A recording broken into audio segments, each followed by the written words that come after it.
Cette vidéo est la partie 2 de l'histoire de Ryan Waller. Voici le lien pour aller voir la partie 1 qui, à mon sens, est nécessaire pour bien comprendre cette histoire. Une femme est retrouvée morte chez elle, avec auprès d'elle son compagnon qui erre sans but. Les policiers pensent que c'est là une dispute conjugale qui a mal tourné. Ils conduisent le jeune homme au poste de police, faisant fi de l'obligation légale qu'ils ont de faire vérifier l'état de santé d'une personne interpellée, manifestement blessé, et ce par un médecin. Et l'interrogatoire figure dans la partie 1.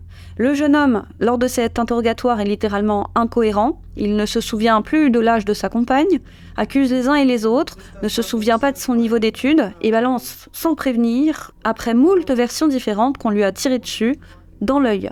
Et les policiers n'y croient pas. Et 6 heures après que l'alerte ait été donnée, il est enfin conduit à l'hôpital et il a bel et bien une balle logée dans la tête et d'autres traces de tir. Les policiers ont fui l'hôpital, la queue entre les jambes, et la famille de ce pauvre homme arrive enfin sur les lieux. Aujourd'hui, les tristes histoires d'Heather Khan et Ryan Waller.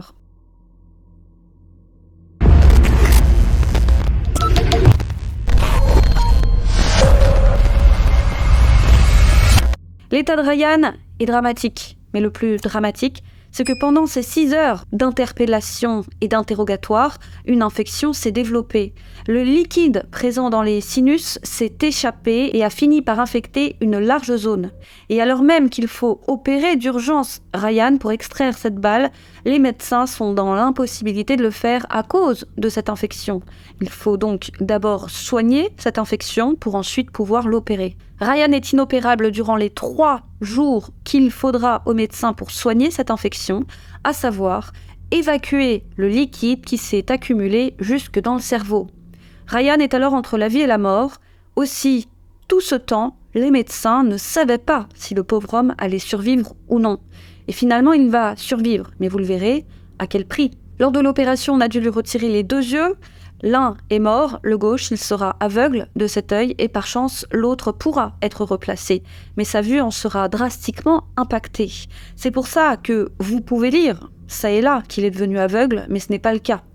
On doit également l'amputer de toute une partie de son cerveau, sa mémoire en sera drastiquement diminuée. Son père dira « c'est comme s'il avait la maladie d'Alzheimer » et il sera en proie le reste de sa vie à de terribles crises d'épilepsie dont l'une lui sera fatale. Mais encore une fois, on y reviendra plus tard. Au total, Ryan passera tout de même 35 jours à l'hôpital et pendant ces 35 jours, l'affaire est comme laissée en suspens. Pas un seul policier ne franchira le pas de la porte de Ryan, ne serait-ce que pour savoir s'il va bien, ni même pour l'interroger car, rappelons-le, une enquête est censée être en cours. Non, 0 arrestation, 0 investigation, l'enquête reste au point mort. Et à l'issue de ces 35 jours, Ryan est rapatrié donc chez ses parents. Et c'est seulement 3 jours après son retour au domicile familial qu'un enquêteur se déplace, enfin, et vient frapper à leur porte. Ça aurait dû être l'agent Dalton, comme le veut la procédure, mais le nouvel agent mandaté explique à la famille que l'agent Dalton a eu une urgence familiale et que donc il a dû être dessaisi de l'enquête. Les autorités de Phoenix sont littéralement en roue libre avec la loi ainsi qu'avec les procédures. Forcément, les parents n'ont jamais cru à cette histoire d'urgence familiale qui tombe étonnamment à pic. Bref, l'essentiel c'est que l'affaire reprenne enfin. Cela veut dire que pendant 37 jours, les bourreaux étaient toujours dans la nature. On aurait pu attendre des policiers comment ils se lancent à la recherche de ce fameux Richie et de son père dont parlait Ryan. Et les proches de Ryan les auraient assez facilement aiguillés s'ils les avaient interrogés. Mais ils ne l'ont pas fait. Et Ryan va réitérer ses propos. Il ne se souvient pas de tout, mais il se souvient du principal. Il explique qu'alors qu'il était tranquillement chez lui, avec Heather, dans le salon, en train de regarder un film, le jour de Noël, en fin d'après-midi, il a entendu du bruit à la porte, comme si quelqu'un était en train de trafiquer la porte. C'était la porte arrière. Alors il s'est levé et est tombé nez à nez avec Richie et son père. Et Richie, c'est en réalité l'ancien locataire de la maison. À la base, Richie était logé par Eric, l'ancien locataire des lieux, mais Eric avait fini par mettre Richie à la porte. Puis, c'est Ryan qui avait emménagé après Richie. Et Eric avait ensuite déménagé pour être remplacé par une nouvelle locataire, Alicia, une amie du couple, arrivée en même temps qu'Heather, la petite amie de Ryan. Et Ryan connaît ce Richie car il lui est arrivé de le croiser 2 ou 3 fois. Une fois alors que Richie était venu rendre visite à Eric, alors colocataire de Ryan, et Ryan se souvient qu'il avait jeté un regard assez insistant sur son matériel. En tant que guitariste professionnel, il avait plusieurs guitares et pas mal de matériel high-tech. Et rétrospectivement, Ryan pense que c'est à ce moment que Richie aurait eu l'idée de revenir plus tard pour le voler. Il explique aussi que peu de temps après, Eric et lui avaient entendu en pleine nuit du bruit émanant du jardin. Pensant que c'était là un cambrioleur, Eric était sorti arme à la main pour voir ce qu'il se passait, suivi de près par Ryan, et Eric était tombé nez à nez avec Richie. Surpris, Richie lui avait expliqué avoir perdu son iguane lors de son déménagement et qu'il était venu le chercher. Car il avait effectivement pour habitude de passer beaucoup de temps dans le jardin. Mais Eric n'est pas né de la dernière pluie, il n'en avait pas cru un mot et l'avait sommé de partir, ce que Richie a fait. Donc on peut lire à tort dans les médias que Richie et Ryan avaient eu un différend armé qui aurait conduit Richie à se venger. Or, ce n'est pas le cas. C'est Eric qui avait pris son arme pour se défendre de ce qu'il suspectait, à raison, être un intrus. Et la suite, vous la connaissez, Richie est revenu, accompagné cette fois de son père, le jour de Noël, pensant sûrement qu'en ce jour de fête, la maison serait vide. Mais vide ou pas, qu'importe, dans le fond, car il comptait éliminer les éventuels témoins. Mais la mémoire de Ryan vacille. Il ne se souvient pas du déroulé exact des événements, ni même de l'heure précise. Alors voici vraisemblablement ce qu'il s'est passé. Richie sait qu'il peut aisément pénétrer par la porte en verre située à l'arrière de la maison. C'est une vieille porte coulissante dont le système de verrouillage est défectueux. Il sait qu'il peut facilement crocheter le loquet. Il le sait, car encore une fois, il a habité dans cette maison. Et il se serait présenté avec son père le 25 décembre entre 17h et 20h. C'est entre ce laps de temps qu'a été estimée l'heure de la mort d'Heather par le médecin légiste. Et retenez bien cette information. Donc les deux sont entrés par effraction, le bruit a alerté Ryan qui s'est déplacé, mais c'était déjà trop tard. Il est tombé nez à nez avec le père et son fils, et ils lui ont tiré dessus à 4 reprises. Ryan s'est effondré sur le sol, inconscient. Le pensant mort, père et fils sont alors abattus Heather, qui était alors allongée sur le canapé. Puis ensuite, ils ont volé des guitares, ils ont volé un ordinateur ainsi que du matériel high-tech. Mais on ne sait toujours pas exactement ce qu'ils ont volé car Ryan est bien incapable de faire le total de son inventaire du fait de sa mémoire défaillante. Donc, contrairement encore une fois à ce qui a été dit dans les médias, non, ce n'est pas une histoire de vengeance, mais une banale histoire de cambriolage. Selon le père de Ryan, Don, les deux avaient besoin d'argent, alors ils sont simplement partis se servir chez son fils, de manière gratuite et minable. Et Don est même allé plus loin, affirmant auprès du youtubeur This Is Monster, donc je vais faire une petite pause concernant ce youtubeur. Je vous conseille vivement d'aller voir sa vidéo, je vous la mets en lien numéro 2 dans la barre de description pour les anglophones. Il a fait un travail d'investigation formidable. Sachez que j'avais retourné tout internet pour écrire ce sujet et je peux vous affirmer que c'est le seul à avoir fait un travail digne de ce nom, allant même à la rencontre du père de Ryan. Et c'est vraiment admirable, vraiment, comme travail. Et la plupart des sources journalistiques que j'avais trouvées sur internet, je me suis rendu compte qu'elles étaient truffées d'erreurs. Donc je voyais un peu tout et son contraire et j'ai vraiment compris les choses en tombant sur la vidéo de This Is Monster en cherchant des images de l'interrogatoire de Ryan. Et tous ces simulacres d'articles ont, il est vrai, beaucoup ralenti dans mes recherches.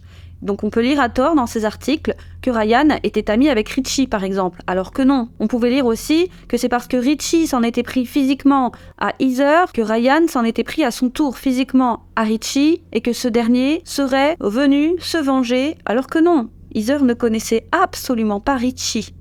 Et le summum, c'est qu'on peut lire ça et là que l'officier Dalton a sauvé Ryan en ayant la bonne idée de l'envoyer à l'hôpital. Il est parfois même présenté comme un héros selon certains médias et ça a révulsé profondément le papa qui a dénoncé cette mascarade sur les réseaux sociaux. Au contraire, ils n'ont pas du tout fait leur travail et ont fait durer les choses pendant des heures. Bref, ça a été un parcours du combattant que de retracer cette affaire. Et dans la vidéo de l'admirable This Is Monster, qui a montré qu'il était ô combien plus compétent que des journalistes de grands médias, eh bien le père explique que selon lui, père et fils ont dû penser que c'était là un crime parfait. Dawn pense qu'ils avaient dans l'idée de ne laisser aucun témoin et que si les policiers venaient à retrouver l'ADN de Richie ou de son père au domicile, eh bien ils allaient probablement trouver ça normal en sachant que Richie y avait habité une poignée de mois seulement auparavant. Mais vous allez voir que les policiers vont remettre en question la version des événements que je viens de vous donner, qui à mon sens est pourtant la plus plausible. Mais ça, on y reviendra. Et d'autant plus qu'elle a été établie en fonction du rapport du médecin légiste et donc de la mort d'Heather.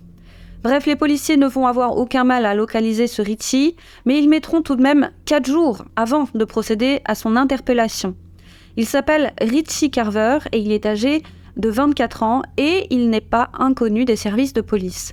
Il a commencé à fréquenter les commissariats de police dès le collège. Agression, vol à main armée, violence domestique, menaces téléphoniques et même voies de fait contre son père en 1998, sans compter qu'il a même poignardé un homme pour le voler alors qu'il était simplement à l'arrêt à un feu rouge.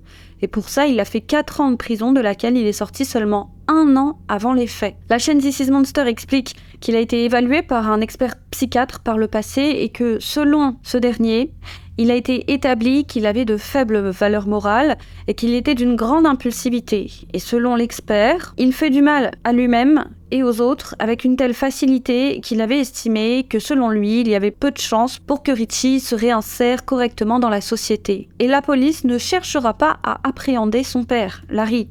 Selon eux, le témoignage de Ryan n'est pas assez fiable pour l'interpeller. Mais voilà, la mère de Richie, Cheryl Carver, qui est donc la femme de Larry, va spontanément se présenter au poste. Et ça, c'est 7 jours après l'arrestation de son fils. Elle explique avoir des choses à dire. Et devinez qui se chargera de prendre son témoignage, alors qu'il était censé être en arrêt pour cause d'urgence familiale et qu'il avait été dessaisi de l'enquête. Eh bien, c'est l'inspecteur Dalton. Donc ça voulait dire que l'urgence n'était pas très urgente. On parlera plus tard d'un conflit d'intérêts. Cheryl explique à l'agent Dalton qu'il lui est tout simplement insupportable de voir son fils prendre seul la responsabilité de ses crimes. Que c'est comme si son mari l'avait poussé sous un camion sans se soucier de son sort. Cheryl Carver explique que son mari lui a avoué avoir participé au crime. Larry sera alors, à son tour, interpellé plusieurs jours plus tard. Et d'ailleurs, regardez, le jour de son interpellation, il porte une blouse. Il a été, lui, envoyé à l'hôpital puisqu'il a été récalcitrant à l'arrestation et qu'ils ont lancé un chien policier pour l'immobiliser. Vous voyez que le père, lui, aura la chance, contrairement à sa victime, d'aller à l'hôpital, comme le veut la procédure, en cas de blessure. Et ce Larry est loin d'être un enfant de cœur lui aussi. Il n'est, tout comme son fils, pas inconnu des services de police. Il a plusieurs fois été arrêté pour vol, menace avec armes, violence domestique et agression d'un officier de police. Père et fils nieront, expliqueront qu'ils n'ont rien à voir dans cette histoire, mais la machine judiciaire est lancée. Ils seront jugés ensemble au détour d'un seul et unique procès, alors prévu 1 an et demi plus tard. Sauf que patatras, 3 jours seulement avant le procès, Cheryl Carver se rétracte. Elle n'a finalement rien vu, rien entendu. Elle invoque même ses privilege rights. Alors qu'elle devait témoigner, elle refuse désormais de témoigner. Or, l'accusation contre Larry reposait uniquement sur le témoignage de sa femme. Et Cheryl en a tout à fait le droit, car en droit américain, un époux peut se soustraire à l'obligation de témoigner contre son époux, les échanges entre époux étant considérés comme confidentiels. Rien n'oblige donc un époux à dénoncer ce que l'autre lui a dit dans le but, je cite, de privilégier l'harmonie dans les couples. Et c'est dramatique pour la procédure, elle est de ce fait suspendue, un juge estimera que père et fils devront être jugés séparément, et pire même, Larry, le père, est libéré. Encore une fois, le témoignage de Ryan ne sera pas retenu du fait de ses problèmes de mémoire. Voici donc Larry libre comme l'air. Mais la famille d'Heather, jusque-là restée silencieuse, monte au créneau. Hors de question qu'ils s'en tirent à si bon compte. Ils vont remuer ciel et terre pour faire changer la loi et demander l'appui de la population pour les y aider. La population répondra présente et sera d'un soutien sans faille jusqu'à faire vaciller les plus hautes instances du pays. Pendant ce temps, en juin 2008, Richie, lui, est condamné. Il écope de la prison à perpétuité sans possibilité de libération sur parole. Il passera donc le reste de ses jours en prison. Mais la colère continue de gronder. Le peuple fait pression pour changer la loi, cette immonde loi qui protège Larry, et ils vont gagner ce bras de fer. La loi Heather voit alors le jour et il y a désormais une exception au privilege right si l'un des conjoints a volontairement fourni aux forces de l'ordre des informations sur l'implication de son conjoint dans le cadre d'un crime grave, eh bien ce témoignage peut alors être utilisé et l'époux peut être contraint à venir témoigner à la barre. Et s'il refuse, eh bien c'est sa déposition qui peut être alors utilisée. C'est donc là une exception au privilege right qui pour autant demeure. Et pas de chance pour Larry, cette loi est rétroactive. Elle est donc applicable aux affaires ayant eu lieu avant et pendant sa promulgation. Et bien évidemment après. Et il est rare, tout de même, qu'une loi soit rétroactive. En tout cas, en France, c'est le cas, et je ne sais pas ce qu'il en est aux États-Unis, mais je pense que la population a vraiment dû faire vraiment bien pression pour que le gouvernement fasse en sorte que cette loi soit rétroactive et donc spécifiquement applicable, entre autres, au cas de Larry. Donc, retour à la case prison pour Larry en 2011, et il écopera d'une peine, tout comme son fils, de prison à vie sans possibilité de libération sur parole. Il est à noter que Cheryl refusera de venir témoigner et que c'est sa déposition qui sera lue et prise en compte par le tribunal. Mais il reste un tout dernier problème que j'ai fait exprès de mettre de côté. Et ce problème s'est passé en parallèle à tout ce que je viens de vous raconter. C'est celle de l'éventuelle responsabilité des autorités de Phoenix. Tout ce temps de perdu avant la prise en charge médicale de Ryan a-t-elle eu un impact sur sa santé ? Car Ryan connaîtra une mort précoce. Le pauvre aura une vie difficile que le papa résume assez bien dans la vidéo de This Is a Monster. Il explique qu'après les faits, Ryan n'était plus en capacité de vivre seul. Lui qui était indépendant, était devenu dépendant de ses parents. Son père explique, et comme je vous le disais, que c'est un peu comme si son fils était atteint de la maladie d'Alzheimer, il se répétait éternellement, il pouvait vous poser 15 fois la même question en oubliant qu'il venait de la poser. Vous racontez encore et encore les mêmes choses. Et il était aussi en proie à de terribles crises d'épilepsie. Il a failli, au cours de ces nombreuses crises, par exemple, avaler sa langue. Il a failli également, au cours d'une autre, se l'arracher en la mordant. Une autre fois, il est tombé face contre terre, se fracturant le visage. Une autre fois encore, sa cheville s'est retrouvée coincée dans les barreaux de son lit. De ce fait, il se l'est fracturé. Une autre encore lui coûtera 40 points de suture au visage et à la tête. Et ce n'était tout simplement plus une vie pour Ryan. Sa vie était constamment en danger à cause de ces crises. Et comme vous le savez, on peut mourir en tombant de sa propre hauteur, par exemple. Et d'ailleurs, le pauvre finira effectivement par mourir au détour d'une énième violente crise d'épilepsie. C'est le 20 janvier 2016, à l'âge de seulement 27 ans. Et ce sont là les conséquences directes de son agression. Alors, quelle est la responsabilité des autorités sur son état ? De son vivant, et peu de temps après les faits, et en toute logique, Ryan et sa famille avaient entamé une procédure contre l'État pour demander réparation. Ils avaient demandé à ce que les autorités de Phoenix soient légalement tenues responsables pour cause de manquements graves à leurs obligations. Et là, accrochez-vous, parce que les autorités vont tout faire, et je dis bien tout, pour se dédouaner. À commencer par remettre en question la date des événements.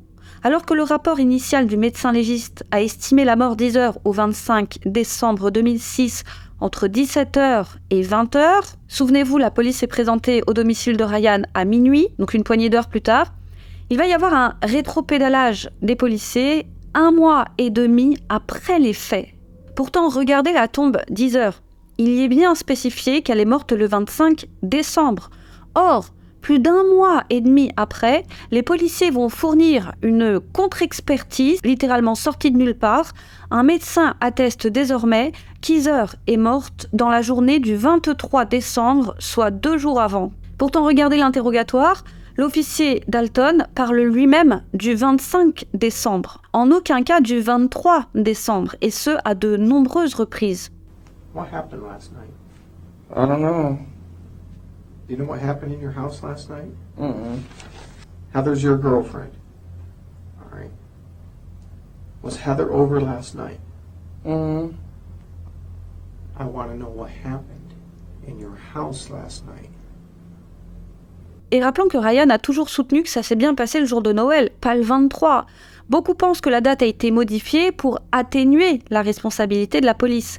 car les conséquences de ces 6 heures, tantôt passées dans la voiture de police, tantôt en salle d'interrogatoire, tantôt à demander un mandat qu'il n'y avait absolument pas à demander, tantôt à attendre un serrurier alors qu'il pouvait défoncer la porte, eh bien si ça s'était passé 2 jours plus tôt, la responsabilité de la police aurait été moindre. Et oui, si la mort avait eu lieu 2 jours plus tôt, et non l'après-midi même du jour de l'arrestation de Ryan, les éventuelles séquelles, l'aggravation de son état du moins, le fait qu'il ait été inopérable pendant 3 jours, et que son état a empiré, qu'il a gardé de graves séquelles, aurait pu être la cause de ces 2 jours passés chez lui. Et donc qu'est-ce que 6 heures de retour de prise en charge par rapport à 48 heures ? Mais manque de chance, dans la journée du 23, Ryan était présent au domicile familial pour aider à la rénovation de la salle de bain familiale, comme l'attestent plusieurs témoins. Par ailleurs, le couple s'est fait livrer une pizza chez eux en milieu de soirée, ce soir-là. Qu'à cela ne tienne, les policiers avancent désormais que le couple aurait été tué le 23 dans la nuit, comme plus personne n'a eu de contact avec le couple depuis la livraison de cette fameuse pizza. Par ailleurs, les policiers vont aussi mettre en avant la déposition de Cheryl, la mère de Richie, dans laquelle elle explique que père et fils s'étaient absentés un long moment le 23 décembre justement. Mais comme elle refuse désormais de parler de l'affaire avec qui que ce soit, beaucoup mettent en avant le fait que c'est l'agent Dalton qui a pris sa déposition et qu'il aurait tout à fait pu modifier la date. D'autant plus que le youtubeur This Is Monster va prouver, par le biais du témoignage d'un abonné, preuve à l'appui, que cet agent avait déjà été sanctionné par le passé pour avoir falsifié des preuves dans une affaire pour tourner les choses à son avantage. Donc il l'a déjà fait, manipuler les preuves, cet inspecteur Dalton. Donc qui sait ? L'officier de police Dalton attestera de son côté qu'il n'avait aucun moyen de se douter de l'état gravissime de Ryan, car ses réponses à l'interrogatoire étaient, je cite, cohérentes. Et là, on frise le ridicule, car, encore une fois, souvenez-vous de l'interrogatoire de Ryan, il était plus que confus. De plus, l'État va mandater, et encore je vous ai pas tout mis, il ne se souvenait même pas de sa commune de naissance par exemple. De plus, l'État va mandater un expert chargé de répondre à la question suivante. Ces 6 heures d'attente avant la prise en charge de Ryan auraient-elles pu avoir des conséquences graves, augmentant ainsi l'importance des dommages cérébraux de Ryan qui, comme vous le savez, à terme, ont conduit à sa mort.